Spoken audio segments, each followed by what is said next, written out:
Classic Audiobooks presents The Shunned House by H.P. Lovecraft. If you enjoy this classic audiobook, please take a moment to hit the like button and subscribe to the channel. Thank you for your support. Chapter 1. From even the greatest of horrors, irony is seldom absent. Sometimes it enters directly into the composition of the events, while sometimes it relates only to their fortuitous position among persons and places. The latter sort is splendidly exemplified by a case in the ancient city of Providence, where in the late 40s Edgar Allan Poe used to sojourn often during his unsuccessful wooing of the gifted poetess, Mrs. Whitman.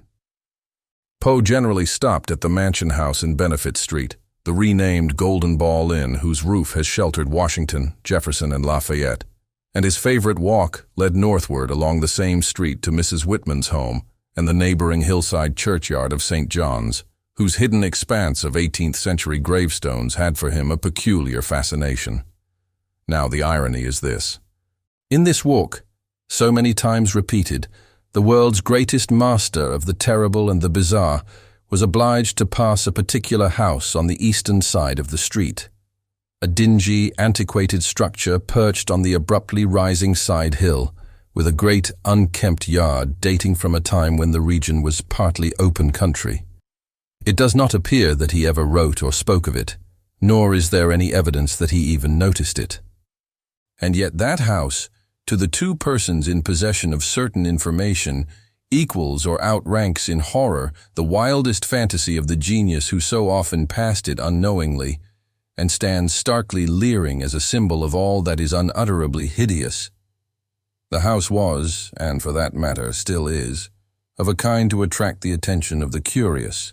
Originally a farm or semi-farm building, it followed the average New England colonial lines of the middle 18th century, the prosperous peaked roof sort, with 2 stories and dormerless attic, and with the Georgian doorway and interior paneling dictated by the progress of taste at that time.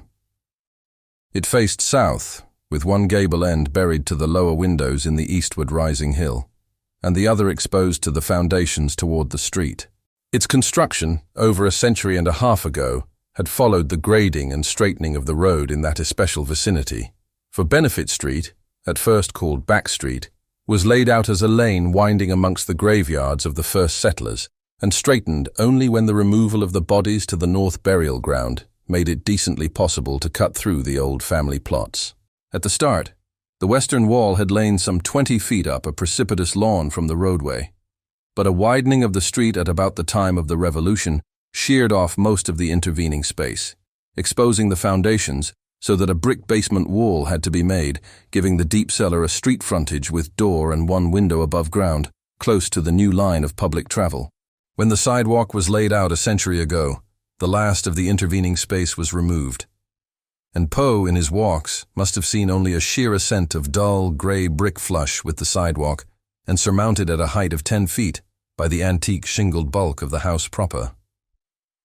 The farm-like ground extended back very deeply up the hill, almost to Wheaton Street.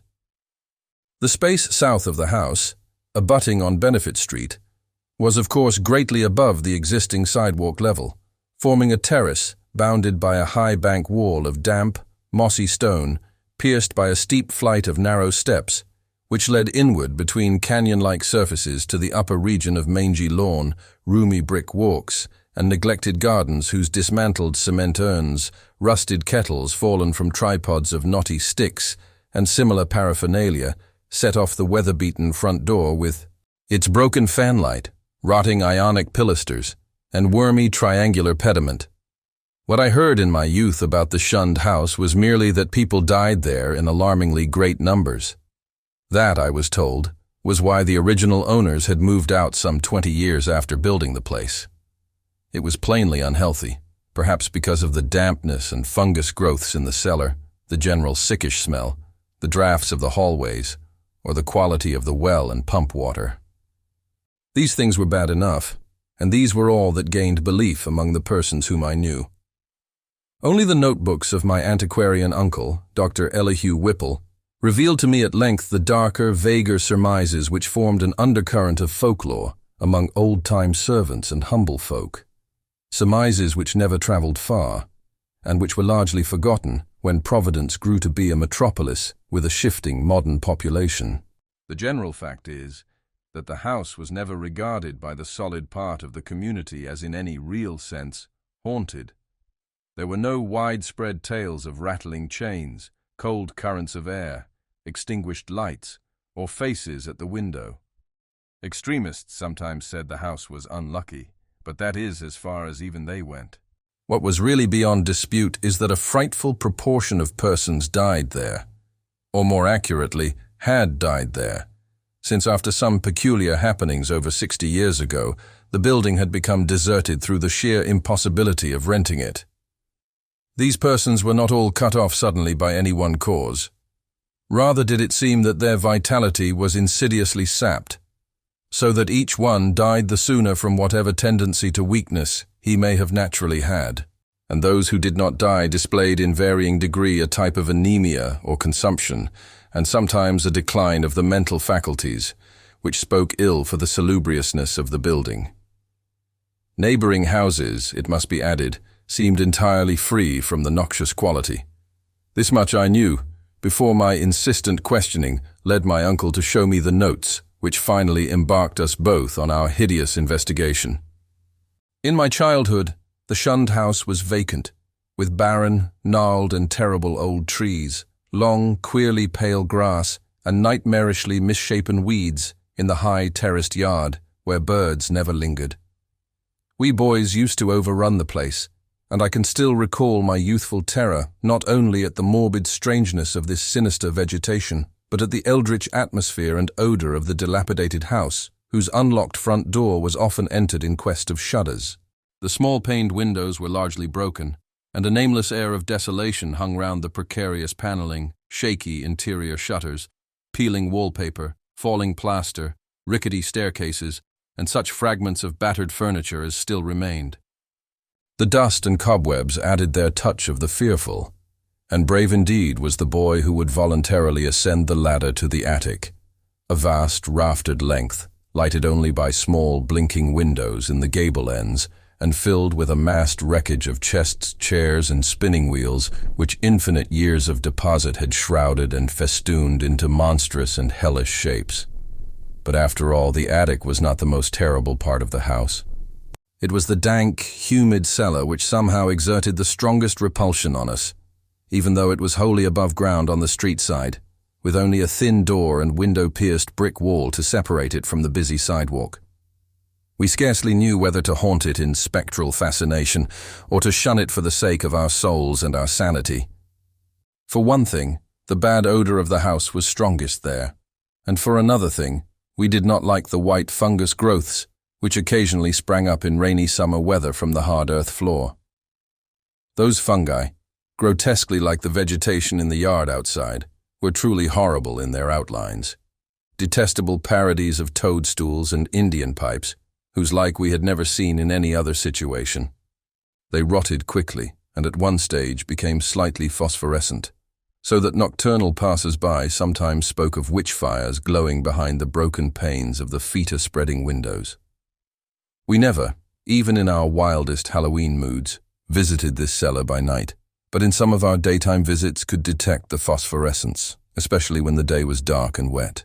There was also a subtler thing we often thought we detected, a very strange thing which was, however, merely suggestive at most. I refer to a sort of cloudy, whitish pattern on the dirt floor, a vague, shifting deposit of mold or niter which we sometimes thought we could trace amidst the sparse fungus growths near the huge fireplace of the basement kitchen. Once in a while it struck us that this patch bore an uncanny resemblance to a doubled-up human figure, though generally no such kinship existed, and often there was no whitish deposit whatever. On a certain rainy afternoon, when this illusion seemed phenomenally strong, and when, in addition, I had fancied I glimpsed a kind of thin, yellowish, shimmering exhalation rising from the nitrous pattern toward the yawning fireplace, I spoke to my uncle about the matter. He smiled at this odd conceit, but it seemed that his smile was tinged with reminiscence. Later I heard that a similar notion entered into some of the wild, ancient tales of the common folk, a notion likewise alluding to ghoulish, wolfish shapes taken by smoke from the great chimney, and queer contours assumed by certain of the sinuous tree roots that thrust their way into the cellar through the loose foundation stones. Chapter 2. Not till my adult years did my uncle set before me the notes and data which he had collected concerning the Shunned House. Dr. Whipple was a sane, conservative physician of the old school, and for all his interest in the place was not eager to encourage young thoughts toward the abnormal. His own view, postulating simply a building and location of markedly unsanitary qualities, had nothing to do with abnormality. But he realized that the very picturesqueness which aroused his own interest would in a boy's fanciful mind take on all manner of gruesome imaginative associations. The doctor was a bachelor, a white-haired, clean-shaven, old-fashioned gentleman, and a local historian of note, who had often broken a lance with such controversial guardians of tradition as Sidney S. Ryder and Thomas W. Bicknell. He lived with one man-servant in a Georgian homestead with knocker and iron-railed steps, balanced eerily on the steep ascent of North Court Street beside the ancient brick court and colony house where his grandfather, a cousin of that celebrated privateersman, Captain Whipple, who burnt His Majesty's armed schooner Gaspee in 1772, had voted in the legislature on May 4, 1776, for the independence of the Rhode Island colony. Around him in the damp, low-ceiled library, with the musty white paneling, heavy carved overmantel and small-paned, vine-shaded windows, were the relics and records of his ancient family, among which were many dubious allusions to the Shunned House in Benefit Street. That pest spot lies not far distant, for Benefit runs ledgewise just above the courthouse along the precipitous hill up which the first settlement climbed. When, in the end, my insistent pestering and maturing years evoked from my uncle the hoarded lore I sought, there lay before me a strange enough chronicle. Long-winded, statistical, and drearily genealogical as some of the matter was, there ran through it a continuous thread of brooding, tenacious horror and preternatural malevolence, which impressed me even more than it had impressed the good doctor. Separate events fitted together uncannily, and seemingly irrelevant details held mines of hideous possibilities. A new and burning curiosity grew in me, compared to which my boyish curiosity was feeble and inchoate. The first revelation led to an exhaustive research, and finally to that shuddering quest which proved so disastrous to myself and mine. For at the last my uncle insisted on joining the search I had commenced, and after a certain night in that house he did not come away with me. I am lonely without that gentle soul whose long years were filled only with honor, virtue, good taste, benevolence, and learning. I have reared a marble urn to his memory in St. John's churchyard, the place that Poe loved, the hidden grove of giant willows on the hill, where tombs and headstones huddle quietly between the hoary bulk of the church and the houses and bank walls of Benefit Street. The history of the house, opening amidst a maze of dates, revealed no trace of the sinister either about its construction or about the prosperous and honorable family who built it. Yet from the first, a taint of calamity, soon increased to boding significance, was apparent. My uncle's carefully compiled record began with the building of the structure in 1763 and followed the theme with an unusual amount of detail. The Shunned House, it seems, was first inhabited by William Harris and his wife Roby Dexter, with their children Elkanah, born in 1755, Abigail, born in 1757, William Jr., born in 1759, and Ruth, born in 1761. Harris was a substantial merchant and seaman in the West India trade, connected with the firm of Obadiah Brown and his nephews. After Brown's death in 1761, the new firm of Nicholas Brown and Company made him master of the brig Prudence, Providence-built, of 120 tons, thus enabling him to erect the new homestead he had desired ever since his marriage. The site he had chosen, a recently straightened part of the new and fashionable back street, which ran along the side of the hill above crowded Cheapside, was all that could be wished, and the building did justice to the location. It was the best that moderate means could afford, and Harris hastened to move in before the birth of a fifth child which the family expected. That child, a boy, came in December, but was stillborn. nor was any child to be born alive in that house for a century and a half. The next April, sickness occurred among the children, and Abigail and Ruth died before the month was over. Dr. Job Ives diagnosed the trouble as some infantile fever, though others declared it was more of a mere wasting away or decline. It seemed in any event to be contagious, for Hannah Bowen, one of the two servants, died of it in the following June. Eli Lideason, the other servant, constantly complained of weakness and would have returned to his father's farm in Rehoboth but for a sudden attachment for Mehitabel Pierce, who was hired to succeed Hannah. He died the next year. A sad year indeed, since it marked the death of William Harris himself. Enfeebled as he was by the climate of Martinique, where his occupation had kept him for considerable periods during the preceding decade.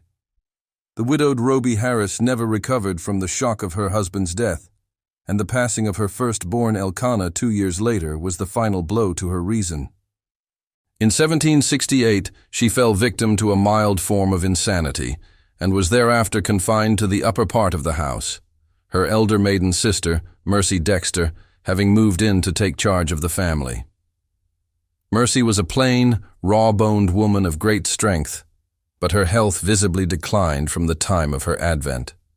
She was greatly devoted to her unfortunate sister, and had an especial affection for her only surviving nephew, William, who from a sturdy infant had become a sickly, spindling lad. In this year the servant Mehitabel died, and the other servant, Preserved Smith, left without coherent explanation, or at least with only some wild tales and a complaint that he disliked the smell of the place.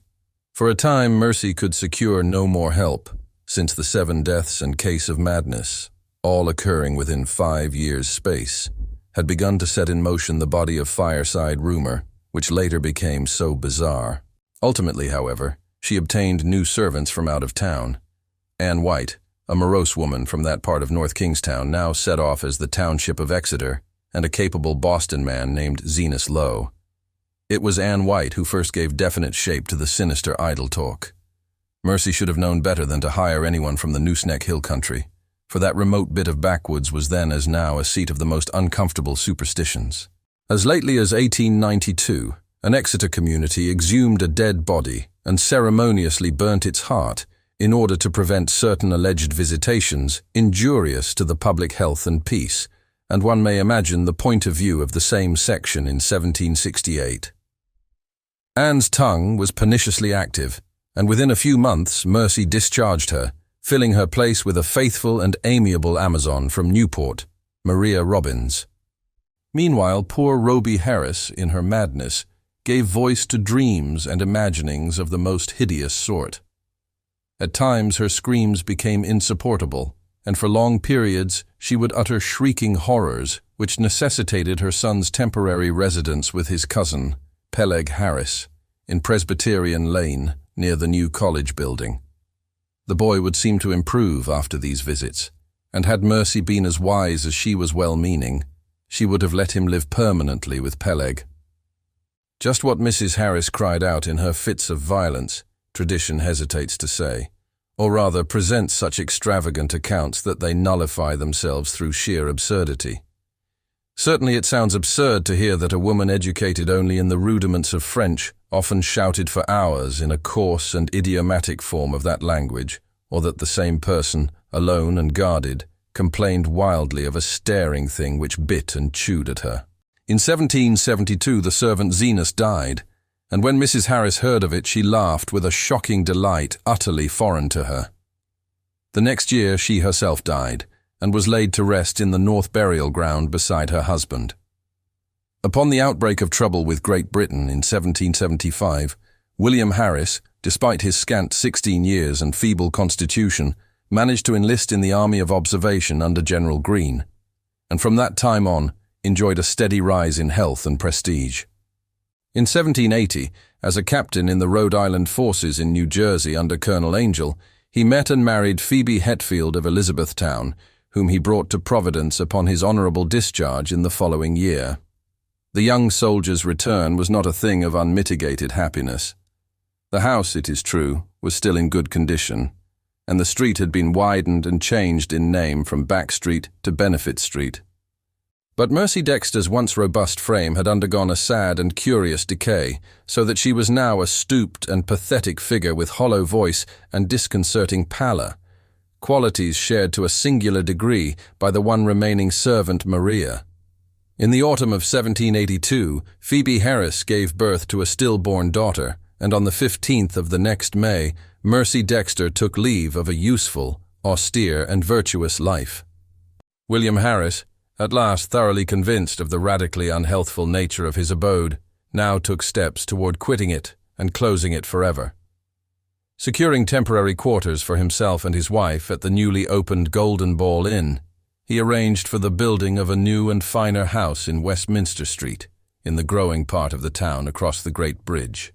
There, in 1785, his son Dutee was born, and there the family dwelt till the encroachments of commerce drove them back across the river and over the hill to Angel Street, in the newer East Side residence district, where the late Archer Harris built his sumptuous but hideous French-roofed mansion in 1876.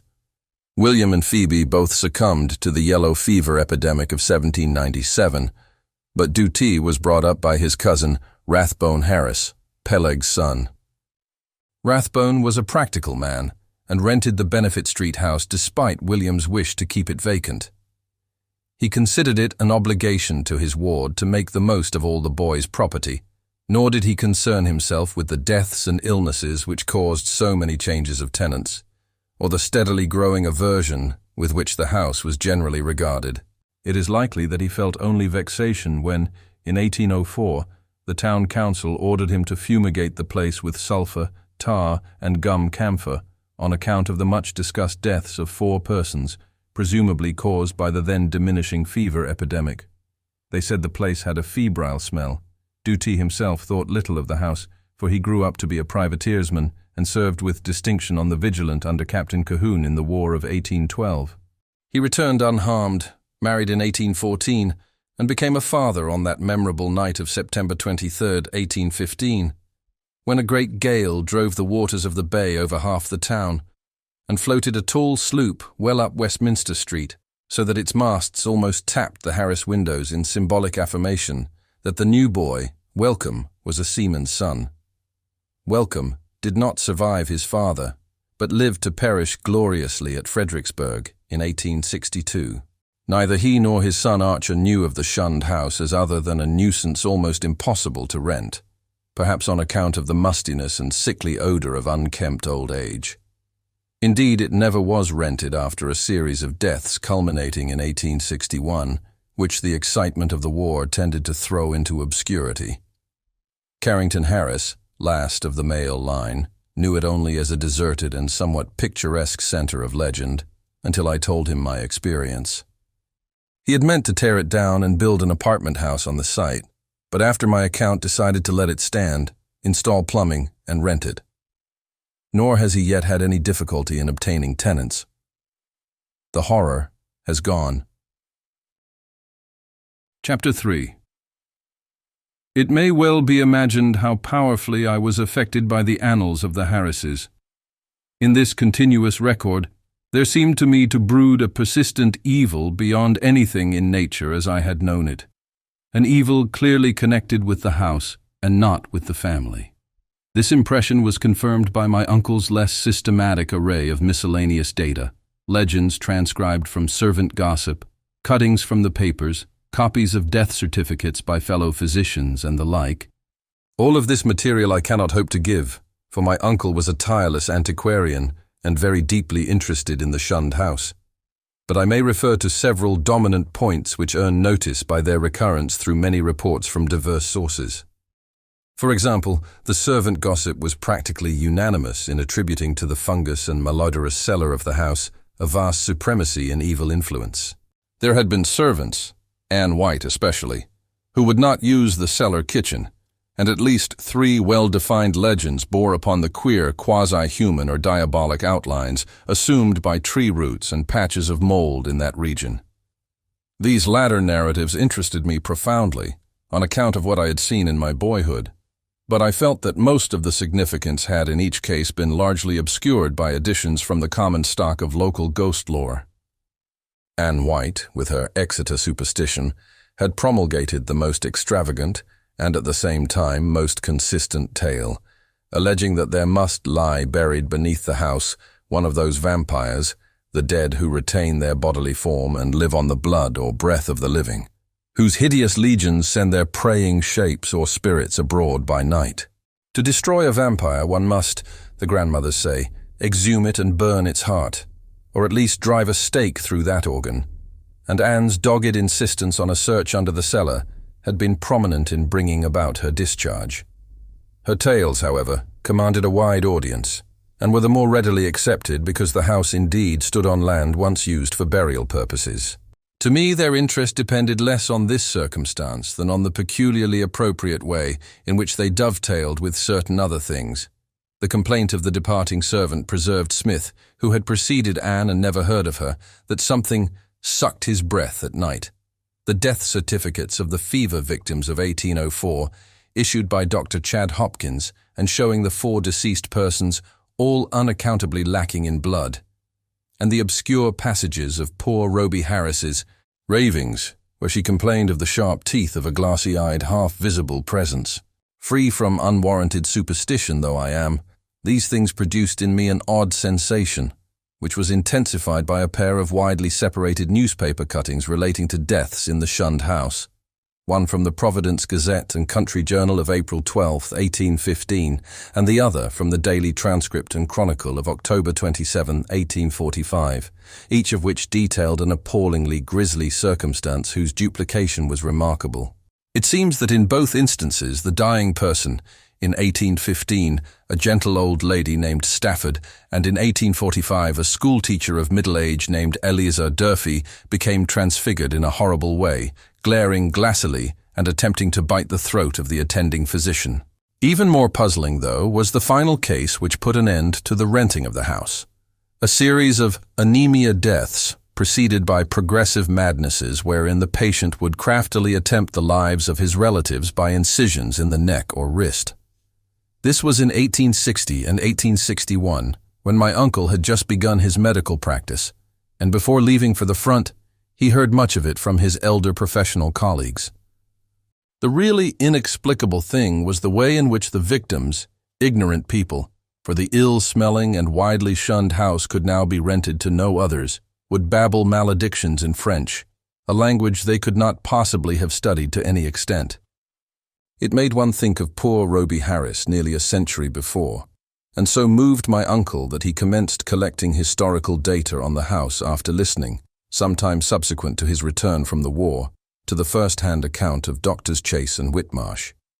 Indeed, I could see that my uncle had thought deeply on the subject, and that he was glad of my own interest, an open-minded and sympathetic interest, which enabled him to discuss with me matters at which others would merely have laughed. His fancy had not gone so far as mine, but he felt that the place was rare in its imaginative potentialities, and worthy of note as an inspiration in the field of the grotesque and macabre. For my part, I was disposed to take the whole subject with profound seriousness, and began at once not only to review the evidence, but to accumulate as much more as I could. I talked with the elderly Archer Harris, then owner of the house, many times before his death in 1916, and obtained from him and his still surviving maiden sister Alice an authentic corroboration of all the family data my uncle had collected. When, however, I asked them what connection with France or its language the house could have, they confessed themselves as frankly baffled and ignorant as I. Archer knew nothing, and all that Miss Harris could say was that an old allusion her grandfather, T. Harris, had heard of might have shed a little light. The old seaman, who had survived his son Welcome's death in battle by 2 years, had not himself known the legend, but recalled that his earliest nurse, the ancient Maria Robbins, seemed darkly aware of something that might have lent a weird significance to the French raving of Roby Harris, which she had so often heard during the last days of that hapless woman. Maria had been at the Shunned House from 1769 till the removal of the family in 1783, and had seen Mercy Dexter die. Once she hinted to the child Duty of a somewhat peculiar circumstance in Mercy's last moments, but he had soon forgotten all about it, save that it was something peculiar. The granddaughter, moreover, recalled even this much with difficulty. She and her brother were not so much interested in the house as was Archer's son Carrington, the present owner, with whom I talked after my experience. Having exhausted the Harris family of all the information it could furnish, I turned my attention to early town records and deeds, with a zeal more penetrating than that which my uncle had occasionally shown in the same work. What I wished was a comprehensive history of the site from its very settlement in 1636, or even before, if any Narragansett Indian legend could be unearthed to supply the data. I found at the start that the land had been part of the long strip of home lot granted originally to John Throckmorton, one of many similar strips beginning at the town street beside the river and extending up over the hill to a line roughly corresponding with the modern Hope Street. The Throckmorton lot had later, of course, been much subdivided, and I became very assiduous in tracing that section through which Back or Benefit Street was later run. It had, as rumour indeed said, been the Throckmorton graveyard, but as I examined the records more carefully, I found that the graves had all been transferred at an early date to the North Burial Ground on the Pawtucket West Road. Then suddenly, I came, by a rare piece of chance since it was not in the main body of records and might easily have been missed, upon something which aroused my keenest eagerness, fitting in as it did with several of the queerest phases of the affair. It was the record of a lease, in 1697, of a small tract of ground to an Etienne Roulet and wife. At last the French element had appeared, that, and another deeper element of horror, which the name conjured up from the darkest recesses of my weird and heterogeneous reading, and I feverishly studied the platting of the locality, as it had been before the cutting through and partial straightening of Back Street between 1747 and 1758. I found what I had half expected, that where the Shunned House now stood, the Roulets had laid out their graveyard behind a one-story and attic cottage, and that no record of any transfer of graves existed. The document indeed ended in much confusion, and I was forced to ransack both the Rhode Island Historical Society and Shepley Library before I could find a local door which the name of Etienne Roulet would unlock. In the end I did find something of such vague but monstrous import that I set about at once to examine the cellar of the Shunned House itself with a new and excited minuteness. The Roulets, it seemed, had come in 1696 from East Greenwich, down the west shore of Narragansett Bay. They were Huguenots from Caude, and had encountered much opposition before the Providence selectmen allowed them to settle in the town. Unpopularity had dogged them in East Greenwich, whither they had come in 1686, after the revocation of the Edict of Nantes, and rumour said that the cause of dislike extended beyond mere racial and national prejudice, or the land disputes which involved other French settlers with the English in rivalries which not even Governor Andros could quell. But their ardent Protestantism, too ardent, some whispered, and their evident distress when virtually driven from the village down the bay, had moved the sympathy of the town fathers. Here the strangers had been granted a haven, and the swarthy Etienne Roulet, less apt at agriculture than at reading queer books and drawing queer diagrams, was given a clerical post in the warehouse at Pardon Tillinghast's wharf, far south in Town Street.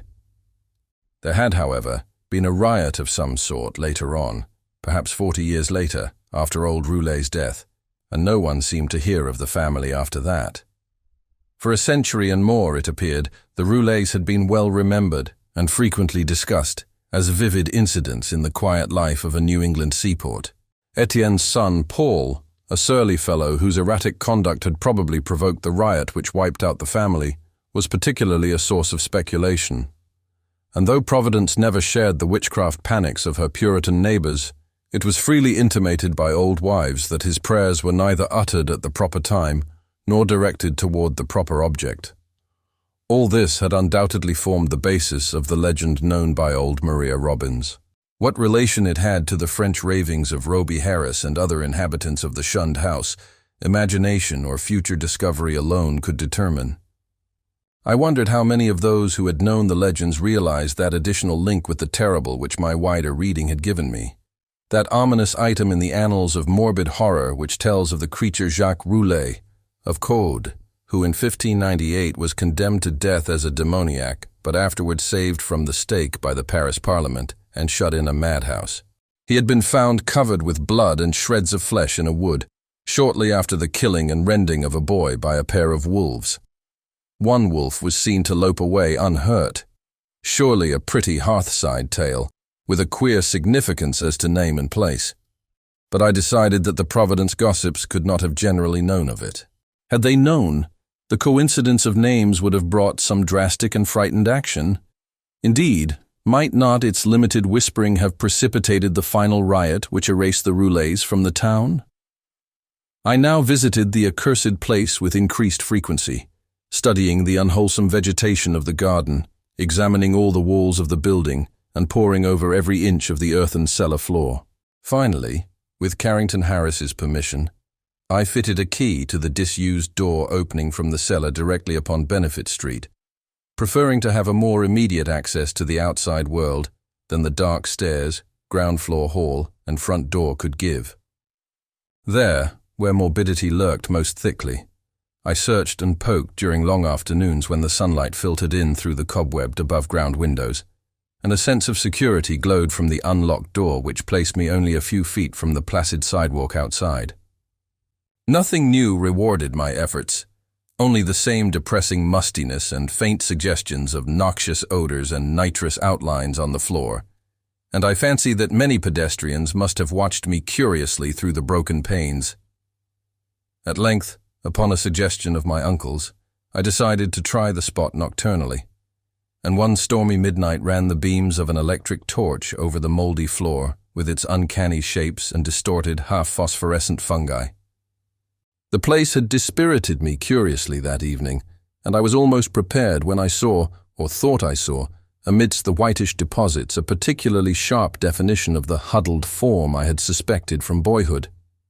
Its clearness was astonishing and unprecedented, and as I watched I seemed to see again the thin, yellowish, shimmering exhalation which had startled me on that rainy afternoon so many years before.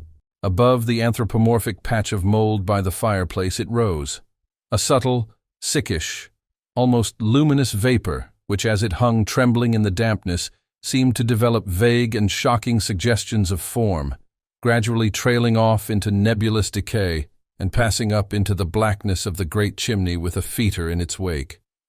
It was truly horrible, and the more so to me because of what I knew of the spot. Refusing to flee, I watched it fade, and as I watched, I felt that it was in turn watching me greedily with eyes more imaginable than visible.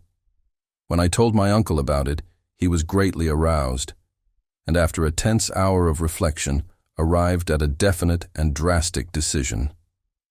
Weighing in his mind the importance of the matter and the significance of our relation to it, he insisted that we both test, and if possible destroy, the horror of the house by a joint night or nights of aggressive vigil in that musty and fungus-cursed cellar. Chapter 4. On Wednesday, June 25, 1919, after a proper notification of Carrington Harris, which did not include surmises as to what we expected to find, my uncle and I conveyed to the Shunned House 2 camp chairs and a folding camp cot, together with some scientific mechanism of greater weight and intricacy. These we placed in the cellar during the day, screening the windows with paper, and planning to return in the evening for our first vigil. We had locked the door from the cellar to the ground floor, and having a key to the outside cellar door, were prepared to leave our expensive and delicate apparatus, which we had obtained secretly and at great cost, as many days as our vigils might be protracted. It was our design to sit up together till very late, and then watch singly till dawn in 2-hour stretches, myself first and then my companion, the inactive member resting on the cot. The natural leadership with which my uncle procured the instruments from the laboratories of Brown University and the Cranston Street Armory and instinctively assumed direction of our venture was a marvelous commentary on the potential vitality and resilience of a man of 81. Elihu Whipple had lived according to the hygienic laws he had preached as a physician, and but for what happened later, would be here in full vigor today. Only 2 persons suspected what did happen, Carrington Harris and myself. I had to tell Harris because he owned the house and deserved to know what had gone out of it. Then, too, we had spoken to him in advance of our quest, and I felt after my uncle's going that he would understand and assist me in some vitally necessary public explanations. He turned very pale, but agreed to help me, and decided that it would now be safe to rent the house. To declare that we were not nervous on that rainy night of watching would be an exaggeration both gross and ridiculous. We were not, as I have said, in any sense childishly superstitious, but scientific study and reflection had taught us that the known universe of 3 dimensions embraces the merest fraction of the whole cosmos of substance and energy. In this case, an overwhelming preponderance of evidence from numerous authentic sources pointed to the tenacious existence of certain forces of great power, and so far as the human point of view is concerned, exceptional malignancy. To say that we actually believed in vampires or werewolves would be a carelessly inclusive statement. Rather, must it be said that we were not prepared to deny the possibility of certain unfamiliar and unclassified modifications of vital force and attenuated matter, existing very infrequently in 3-dimensional space because of its more intimate connection with other spatial units, yet close enough to the boundary of our own to furnish us occasional manifestations which we, for lack of a proper vantage point, may never hope to understand. In short, it seemed to my uncle and me that an incontrovertible array of facts pointed to some lingering influence in the Shunned House, traceable to one or another of the ill-favored French settlers of 2 centuries before, and still operative through rare and unknown laws of atomic and electronic motion. That the family of Roulet had possessed an abnormal affinity for outer circles of entity, dark spheres which for normal folk hold only repulsion and terror, their recorded history seemed to prove.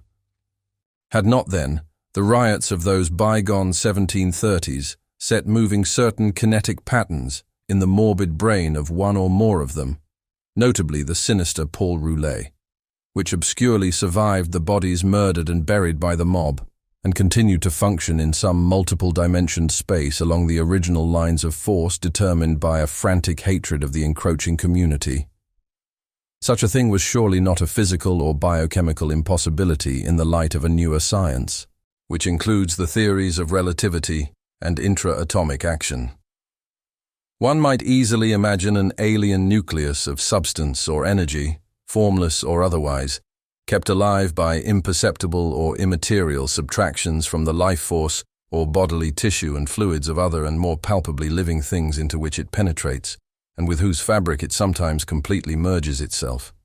It might be actively hostile, or it might be dictated merely by blind motives of self-preservation. In any case, such a monster must of necessity be in our scheme of things an anomaly and an intruder, whose extirpation forms a primary duty with every man, not an enemy to the world's life, health, and sanity. What baffled us was our utter ignorance of the aspect in which we might encounter the thing. No sane person had ever seen it, and few had ever felt it definitely. It might be pure energy, a form ethereal and outside the realm of substance, or it might be partly material, some unknown and equivocal mass of plasticity, capable of changing at will to nebulous approximations of the solid, liquid, gaseous, or tenuously unparticled states. The anthropomorphic patch of mold on the floor, the form of the yellowish vapor, and the curvature of the tree roots in some of the old tales all argued at least a remote and reminiscent connection with the human shape. But how representative or permanent that similarity might be, none could say with any kind of certainty. We had devised 2 weapons to fight it: a large and specially fitted Crookes tube operated by powerful storage batteries and provided with peculiar screens and reflectors, in case it proved intangible and opposable only by vigorously destructive ether radiations, and a pair of military flamethrowers of the sort used in the World War, in case it proved partly material and susceptible of mechanical destruction, for like the superstitious Exeter rustics, we were prepared to burn the thing's heart out if heart existed to burn. All this aggressive mechanism we set in the cellar in positions carefully arranged with reference to the cot and chairs, and to the spot before the fireplace where the mold had taken strange shapes. That suggestive patch, by the way, was only faintly visible when we placed our furniture and instruments, and when we returned that evening for the actual vigil. For a moment I half doubted that I had ever seen it in the more definitely limbed form, but then I thought of the legends. Our cellar vigil began at 10 p.m., daylight saving time, and as it continued we found no promise of pertinent developments. A weak, filtered glow from the rain-harassed street lamps outside and a feeble phosphorescence from the detestable fungi within showed the dripping stone of the walls, from which all traces of whitewash had vanished, the dank, fetid, and mildew-tainted hard earth floor with its obscene fungi, the rotting remains of what had been stools, chairs, and tables, and other more shapeless furniture, the heavy planks and massive beams of the ground floor overhead, the decrepit plank door leading to bins and chambers beneath other parts of the house, the crumbling stone staircase with ruined wooden handrail, and the crude and cavernous fireplace of blackened brick where rusted iron fragments revealed the past presence of hooks, andirons, spit, crane, and a door to the Dutch oven. These things, and our austere cot and camp chairs, and the heavy and intricate destructive machinery we had brought. We had, as in my own former explorations, left the door to the street unlocked, so that a direct and practical path of escape might lie open in case of manifestations beyond our power to deal with. It was our idea that our continued nocturnal presence would call forth whatever malign entity lurked there, and that being prepared, we could dispose of the thing with one or the other of our provided means, as soon as we had recognized and observed it sufficiently. How long it might require to evoke and extinguish the thing, we had no notion.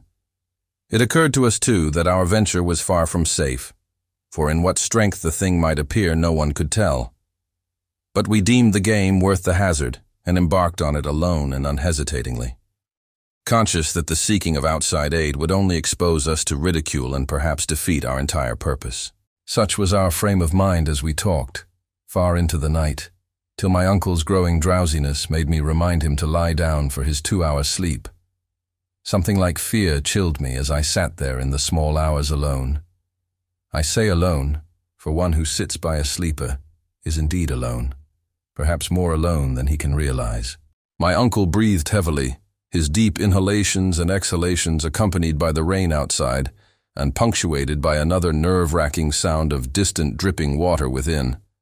For the house was repulsively damp even in dry weather, and in this storm, positively swamp-like. I studied the loose antique masonry of the walls in the fungus light and the feeble rays which stole in from the street through the screened window. And once, when the noisome atmosphere of the place seemed about to sicken me, I opened the door and looked up and down the street, feasting my eyes on familiar sights and my nostrils on wholesome air. Still nothing occurred to reward my watching, and I yawned repeatedly, fatigue getting the better of apprehension. Then the stirring of my uncle in his sleep attracted my notice. He had turned restlessly on the cot several times during the latter half of the first hour, but now he was breathing with unusual irregularity, occasionally heaving a sigh, which held more than a few of the qualities of a choking moan. I turned my electric flashlight on him and found his face averted. So rising and crossing to the other side of the cot, I again flashed the light to see if he seemed in any pain. What I saw unnerved me most surprisingly, considering its relative triviality. It must have been merely the association of any odd circumstance with the sinister nature of our location and mission, for surely the circumstance was not in itself frightful or unnatural. It was merely that my uncle's facial expression, disturbed no doubt by the strange dreams which our situation prompted, betrayed considerable agitation and seemed not at all characteristic of him. His habitual expression was one of kindly and well-bred calm, whereas now a variety of emotions seemed struggling within him. I think on the whole that it was this variety which chiefly disturbed me. My uncle, as he gasped and tossed in increasing perturbation, and with eyes that had now started open, seemed not one but many men, and suggested a curious quality of alienage from himself. All at once he commenced to mutter, and I did not like the look of his mouth and teeth as he spoke. The words were at first indistinguishable, and then, with a tremendous start, I recognized something about them, which filled me with icy fear, till I recalled the breadth of my uncle's education, and the interminable translations he had made from anthropological and antiquarian articles in the Revue des Deux Mondes. For the venerable Elihu, Whipple was muttering in French, and the few phrases I could distinguish seemed connected with the darkest myths he had ever adapted from the famous Paris magazine.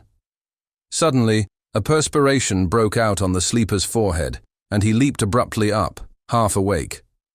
The jumble of French changed to a cry in English, and the hoarse voice shouted excitedly, "My breath, my breath!" Then the awakening became complete, and with a subsidence of facial expression to the normal state, my uncle seized my hand and began to relate a dream whose nucleus of significance I could only surmise with a kind of awe. He had, he said, floated off from a very ordinary series of dream pictures into a scene whose strangeness was related to nothing he had ever read. It was of this world, and yet not of it, a shadowy geometrical confusion in which could be seen elements of familiar things in most unfamiliar and perturbing combinations. There was a suggestion of queerly disordered pictures superimposed one upon another, an arrangement in which the essentials of time as well as of space seemed dissolved and mixed in the most illogical fashion.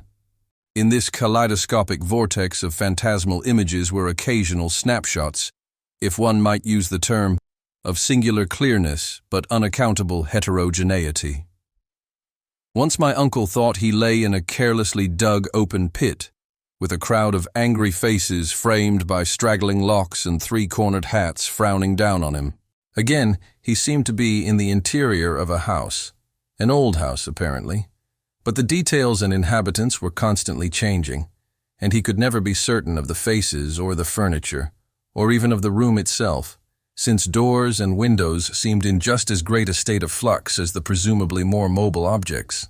It was queer, damnably queer, and my uncle spoke almost sheepishly, as if half expecting not to be believed, when he declared that of the strange faces many had unmistakably borne the features of the Harris family. And all the while there was a personal sensation of choking, as if some pervasive presence had spread itself through his body and sought to possess itself of his vital processes. I shuddered at the thought of those vital processes, worn as they were by 81 years of continuous functioning, in conflict with unknown forces of which the youngest and strongest system might well be afraid. But in another moment, reflected that dreams are only dreams, and that these uncomfortable visions could be, at most, no more than my uncle's reaction to the investigations and expectations which had lately filled our minds to the exclusion of all else. Conversation also soon tended to dispel my sense of strangeness, and in time I yielded to my yawns and took my turn at slumber. My uncle seemed now very wakeful, and welcomed his period of watching, even though the nightmare had aroused him far ahead of his allotted 2 hours. Sleep seized me quickly, and I was at once haunted with dreams of the most disturbing kind. I felt, in my visions, a cosmic and abysmal loneness, with hostility surging from all sides upon some prison where I lay confined. I seemed bound and gagged, and taunted by the echoing yells of distant multitudes who thirsted for my blood. My uncle's face came to me with less pleasant association than in waking hours, and I recall many futile struggles and attempts to scream. It was not a pleasant sleep, and for a second I was not sorry for the echoing shriek which clove through the barriers of dream and flung me to a sharp and startled awakeness in which every actual object before my eyes stood out with more than natural clearness and reality. Chapter 5. I had been lying with my face away from my uncle's chair, so that in this sudden flash of awakening, I saw only the door to the street, the window, and the wall and floor and ceiling, toward the north of the room, all photographed with morbid vividness on my brain, in a light brighter than the glow of the fungi or the rays from the street outside. It was not a strong or even a fairly strong light, certainly not nearly strong enough to read an average book by. But it cast a shadow of myself and the cot on the floor, and had a yellowish, penetrating force that hinted at things more potent than luminosity. This I perceived with unhealthy sharpness, despite the fact that 2 of my other senses were violently assailed. For on my ears rang the reverberations of that shocking scream, while my nostrils revolted at the stench which filled the place. My mind, as alert as my senses, recognized the gravely unusual, and almost automatically I leaped up and turned about to grasp the destructive instruments which we had left trained on the moldy spot before the fireplace. As I turned, I dreaded what I was to see. For the scream had been in my uncle's voice, and I knew not against what menace I should have to defend him and myself. Yet after all, the sight was worse than I had dreaded. There are horrors beyond horrors, and this was one of those nuclei of all dreamable hideousness which the cosmos saves to blast an accursed and unhappy few. Out of the fungus-ridden earth steamed up a vaporous corpse light, yellow and diseased, which bubbled and lapped to a gigantic height in vague outlines, half human and half monstrous, through which I could see the chimney and fireplace beyond. It was all eyes, wolfish and mocking, and the Rugo's insect-like head dissolved at the top to a thin stream of mist which curled putridly about and finally vanished up the chimney. I say that I saw this thing, but it is only in conscious retrospection that I ever definitely traced its damnable approach to form. At the time, it was to me only a seething, dimly phosphorescent cloud of fungus loathsomeness, enveloping and dissolving to an abhorrent plasticity the one object on which all my attention was focused. That object was my uncle, the venerable Elihu Whipple, who with blackening and decaying features leered and gibbered at me, and reached out dripping claws to rend me in the fury which this horror had brought. It was a sense of routine which kept me from going mad. I had drilled myself in preparation for the crucial moment, and blind training saved me. Recognizing the bubbling evil as no substance reachable by matter or material chemistry, and therefore ignoring the flamethrower which loomed on my left, I threw on the current of the Crookes tube apparatus and focused toward that scene of immortal blasphemousness, the strongest ether radiations which man's art can arouse from the spaces and fluids of nature. There was a bluish haze and a frenzied sputtering, and the yellowish phosphorescence grew dimmer to my eyes. But I saw the dimness was only that of contrast, and that the waves from the machine had no effect whatever. Then, in the midst of that demoniac spectacle, I saw a fresh horror which brought cries to my lips and sent me fumbling and staggering toward that unlocked door to the quiet street, careless of what abnormal terrors I loosed upon the world, or what thoughts or judgments of men I brought down upon my head. In that dim blend of blue and yellow, the form of my uncle had commenced a nauseous liquefaction, whose essence eludes all description, and in which there played across his vanishing face such changes of identity as only madness can conceive. He was at once a devil and a multitude, a charnel house and a pageant. Lit by the mixed and uncertain beams, that gelatinous face assumed a dozen, a score, 100 aspects, grinning as it sank to the ground on a body that melted like tallow, in the caricatured likeness of legions, strange and yet not strange. I saw the features of the Harris line, masculine and feminine, adult and infantile, and other features old and young, coarse and refined, familiar and unfamiliar. For a second there flashed a degraded counterfeit of a miniature of poor mad Roby Harris that I had seen in the School of Design Museum, and another time I thought I caught the raw-boned image of Mercy Dexter as I recalled her from a painting in Carrington Harris's house. It was frightful beyond conception, toward the last, when a curious blend of servant and baby visages flickered close to the fungus floor where a pool of greenish grease was spreading. It seemed as though the shifting features fought against themselves and strove to form contours like those of my uncle's kindly face. I like to think that he existed at that moment, and that he tried to bid me farewell. It seems to me I hiccuped a farewell from my own parched throat as I lurched out into the street, a thin stream of grease following me through the door to the rain-drenched sidewalk. The rest is shadowy and monstrous. There was no one in the soaking street, and in all the world there was no one I dared tell.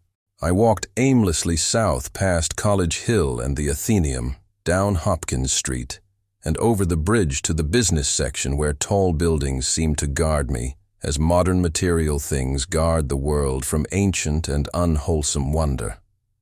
Then gray dawn unfolded wetly from the east, silhouetting the archaic hill and its venerable steeples, and beckoning me to the place where my terrible work was still unfinished. And in the end I went, wet, hatless, and dazed in the morning light, and entered that awful door in Benefit Street which I had left ajar, and which still swung cryptically in full sight of the early householders to whom I dared not speak. The grease was gone, for the moldy floor was porous, and in front of the fireplace was no vestige of the giant doubled-up form traced in nitre.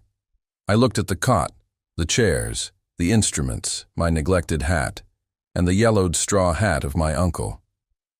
Dazedness was uppermost, and I could scarcely recall what was dream and what was reality. Then thought trickled back, and I knew that I had witnessed things more horrible than I had dreamed. Sitting down, I tried to conjecture as nearly as sanity would let me just what had happened and how I might end the horror, if indeed it had been real. Matter it seemed not to be, nor ether, nor anything else conceivable by mortal mind. What then, but some exotic emanation, some vampirish vapor such as Exeter rustics tell of as lurking over certain churchyards?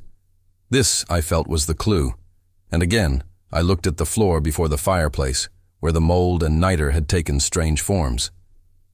In 10 minutes my mind was made up, and taking my hat I set out for home, where I bathed, ate, and gave by telephone an order for a pickaxe, a spade, a military gas mask, and 6 carboys of sulfuric acid, all to be delivered the next morning at the cellar door of the Shunned House in Benefit Street. After that I tried to sleep, and failing, passed the hours in reading and in the composition of inane verses to counteract my mood. At 11 a.m. the next day I commenced digging. It was sunny weather, and I was glad of that. I was still alone, for as much as I feared the unknown horror I sought, there was more fear in the thought of telling anybody. Later, I told Harris only through sheer necessity, and because he had heard odd tales from old people which disposed him ever so little toward belief. As I turned up the stinking black earth in front of the fireplace, my spade causing a viscous yellow ichor to ooze from the white fungi which it severed, I trembled at the dubious thoughts of what I might uncover. Some secrets of inner earth are not good for mankind, and this seemed to me one of them. My hand shook perceptibly, but still I delved, after a while standing in the large hole I had made. With the deepening of the hole, which was about 6 feet square, the evil smell increased, and I lost all doubt of my imminent contact with the hellish thing, whose emanations had cursed the house for over a century and a half. I wondered what it would look like, what its form and substance would be, and how big it might have waxed through long ages of life-sucking. At length I climbed out of the hole and dispersed the heaped-up dirt, then arranging the great carboys of acid around and near 2 sides, so that when necessary, I might empty them all down the aperture in quick succession. After that, I dumped earth only along the other 2 sides, working more slowly and donning my gas mask as the smell grew. I was nearly unnerved at my proximity to a nameless thing at the bottom of a pit. Suddenly my spade struck something softer than earth. I shuddered and made a motion as if to climb out of the hole, which was now as deep as my neck. Then courage returned, and I scraped away more dirt in the light of the electric torch I had provided. The surface I uncovered was fishy and glassy, a kind of semi-putrid congealed jelly with suggestions of translucency. I scraped further and saw that it had form. There was a rift where a part of the substance was folded over. The exposed area was huge and roughly cylindrical, like a mammoth soft blue-white stovepipe doubled in 2, its largest part some 2 feet in diameter. Still more I scraped, and then abruptly I leaped out of the hole and away from the filthy thing, frantically unstopping and tilting the heavy carboys and precipitating their corrosive contents one after another down that charnel gulf and upon the unthinkable abnormality whose Titan elbow I had seen. The blinding maelstrom of greenish-yellow vapor which surged tempestuously up from that hole as the floods of acid descended, will never leave my memory. All along the hill people tell of the yellow day, when virulent and horrible fumes arose from the factory waste dumped in the Providence River, but I know how mistaken they are as to the source. They tell too of the hideous roar which at the same time came from some disordered water pipe or gas main underground, but again I could correct them if I dared. It was unspeakably shocking, and I do not see how I lived through it. I did faint after emptying the 4th carboy, which I had to handle after the fumes had begun to penetrate my mask. But when I recovered, I saw that the hole was emitting no fresh vapors.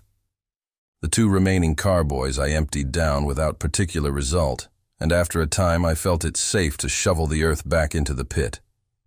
It was twilight before I was done, but fear had gone out of the place. The dampness was less fetid, and all the strange fungi had withered to a kind of harmless grayish powder, which blew ash-like along the floor. One of Earth's nethermost terrors had perished forever, and if there be a hell, it had received at last the demon soul of an unhallowed thing. And as I patted down the last spadeful of mold, I shed the first of the many tears with which I have paid unaffected tribute to my beloved uncle's memory. The next spring, no more pale grass and strange weeds came up in the Shunned House's terraced garden, and shortly afterward, Carrington Harris rented the place. It is still spectral, but its strangeness fascinates me, and I shall find mixed with my relief a queer regret when it is torn down to make way for a tawdry shop or vulgar apartment building. The barren old trees in the yard have begun to bear small, sweet apples, and last year the birds nested in their gnarled boughs.